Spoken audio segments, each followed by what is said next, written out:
आज हम आपको भगवान जगन्नाथ की ऐसी दिव्य लीला सुनाने जा रहे हैं जिसे सुनकर आपकी आंखें नम हो जाएंगी। भगवान जगन्नाथ हर वर्ष 15 दिनों तक बीमार क्यों पड़ते हैं? क्या सचमुच भगवान अपने भक्तों का दुख अपने ऊपर ले लेते हैं? और उनकी बीमारी के बाद ही रथ यात्रा क्यों निकाली जाती है? आइए इस अद्भुत कथा को क्रमवार जानते हैं। इसका पहला अध्याय, भगवान की अद्भुत लीलाएं। कहते हैं कि भगवान जगन्नाथ केवल मंदिर में विराजमान एक विग्रह नहीं हैं, बल्कि स्वयं श्री कृष्ण का सजीव स्वरूप हैं। भगवान जगन्नाथ में श्रीहरि का दिल धड़कता है। वे अपने भक्तों के साथ उसी प्रकार व्यवहार करते हैं जैसे परिवार का कोई सदस्य। वे जागते हैं, स्नान करते हैं, भोजन करते हैं, विश्राम करते हैं और वर्ष में एक बार बीमार भी पड़ते हैं। ये सब उनकी दिव्य लीला हैं जिससे वे संसार को प्रेम, सेवा और भक्ति का संदेश देते हैं। दूसरा अध्याय, ज्येष्ठ पूर्णिमा का पावन दिन। सुबह से ही पुरी धाम में लाखों भक्त एकत्र हो जाते हैं। भगवान जगन्नाथ अपने बड़े भाई बलभद्र और बहन सुभद्रा को गर्भगृह से बाहर स्नान मंडप में लाया जाता है और 108 पवित्र कलशों के जल से उनका महाअभिषेक किया जाता है। यह जल कोई साधारण जल नहीं होता। ये पवित्र नदियाँ गंगा, यमुना, कावेरी, नर्मदा, सिंधु, अन्य पवित्र नदियों के जल को एकत्रित कर स्वर्ण के कलश में 108 कलश में रखकर भगवान का जलाभिषेक किया जाता है। शंख, घंटियाँ, वैदिक मंत्र और जय जगन्नाथ के जय घोष से पूरा वातावरण गूंज उठता है। लेकिन यही वह क्षण है जहाँ से भगवान श्री हरि की एक अद्भुत लीला आरंभ होती है। आइए अब जानते हैं कि भगवान को ज्वर क्यों आता है। स्नान पूर्णिमा के बाद परंपरा के अनुसार भगवान को ज्वर आ जाता है।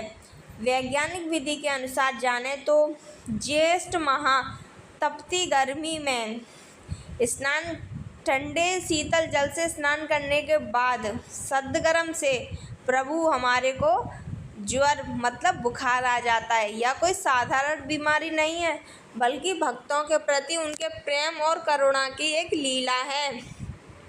मंदिर के सेवायत घोषणा करते हैं कि अब प्रभु विश्राम करेंगे। उन्हें अनासर गृह में ले जाया जाता है। जैसे परिवार के किसी सदस्य को बुखार आ जाता है तो हम उसे एक ऐसे कमरे में विश्राम के लिए, आराम करने के लिए भेज देते हैं जहां उनकी पूर्ण तरीके से सेवा हो सके। वैसे ही हमारे प्रभु अपने अनासर गृह में चले जाते हैं जहां वे लगभग 15 दिनों तक सार्वजनिक रूप से किसी को दर्शन नहीं देते हैं। वहां पर बड़े बड़े वैद्य और पंडितों से उनका उपचार कार्य संपन्न किया जाता है। भक्त परंपरा में एक अत्यंत मार्मिक कथा ये सुनाई जाती है कि पुरी में भगवान के अनन्य भक्त माधव दास रहते थे। वे अत्यंत बीमार रहते थे। वे किसी से अपना उपचार कराना नहीं चाहते थे।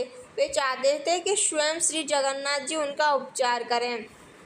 उनकी इस जिद के रहते वे बिल्कुल कंकाल जैसे हो गए, लेकिन उन्होंने अपना किसी से उपचार नहीं कराया। तब हमारे श्री हरि विष्णु स्वयं जाकर जगन्नाथ जी ने 15 दिनों तक उनकी सेवा करी। और जब भक्त माधव दास को ये ज्ञात हुआ कि ये स्वयं जगन्नाथ जी उनकी सेवा के लिए आए हैं, तो उन्होंने अपनी आंखों में आंसू भर के पूछा, हे प्रभु, आप तो सर्वशक्तिमान हैं। आपने 15 दिन जो मेरी सेवा करी, आप तो एक अपनी दृष्टि मात्र से मेरे रोगों को दूर कर सकते थे, लेकिन आपने ऐसा क्यों नहीं किया।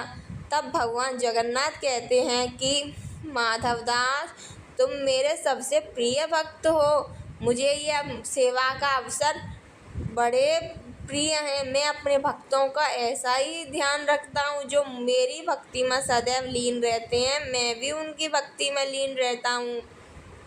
और अगर आज मैं तुम्हें दृष्टि मात्र से सही कर देता तो तुम्हारे कर्म फल में 15 दिन की बीमारी शेष रह जाती, और मैं नहीं चाहता मेरे भक्त को द्वारा पुनरपि जननम पुनरपि मरणम के जाल में फंसना पड़े और दोबारा इस पृथ्वी पर जन्म लेके अपने पाप भोगने पड़े। 15 दिन की बीमारी, इसलिए मैंने क्षण भर में ठीक नहीं किया और 15 दिन तुम्हारी सेवा कर तुम्हारी बीमारी को धीरे धीरे स्वतः ही ठीक होने दिया, और अभी तुम्हारी नसीब में 15 दिन की बीमारी और शेष है, जिसे मैं स्वयं ग्रहण करता हूँ हर वर्ष। इसीलिए भगवान स्वयं जगन्नाथ जी गंभीर ज्वर से पीड़ित हो जाते हैं, इतने अस्वस्थ हो जाते हैं कि मंदिर जाकर अपने प्रभु के दर्शन भी नहीं कर सकते हम लोग। उन्होंने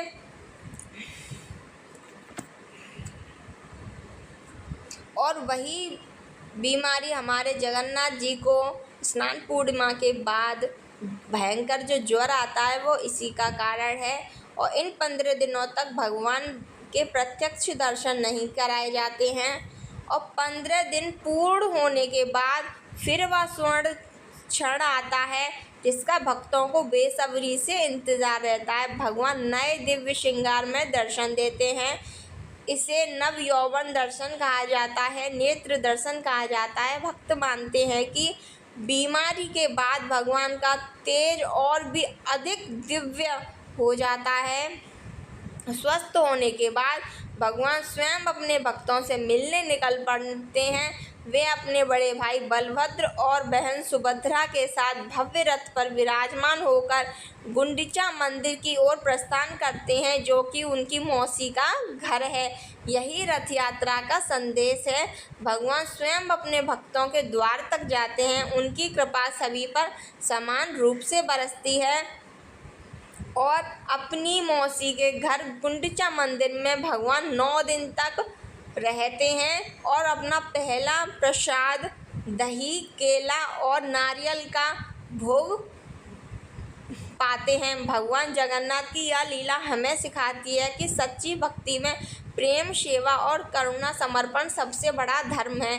भक्ति परंपरा में यह विश्वास जीवित है कि भगवान अपने भक्तों के दुख को अपना दुख मानते हैं, इसलिए जगन्नाथ को पतित पावन और भक्त वत्सल कहा जाता है। जय जगन्नाथ, जय बलभद्र, जय माता सुभद्रा। यदि आपको यह कथा पसंद आई हो तो वीडियो को लाइक करें, अपने परिवार और मित्रों के साथ शेयर जरूर करें। ऐसे ही पौराणिक और आध्यात्मिक रहस्य के लिए हमारे चैनल को सब्सक्राइब करें। जय जगन्नाथ।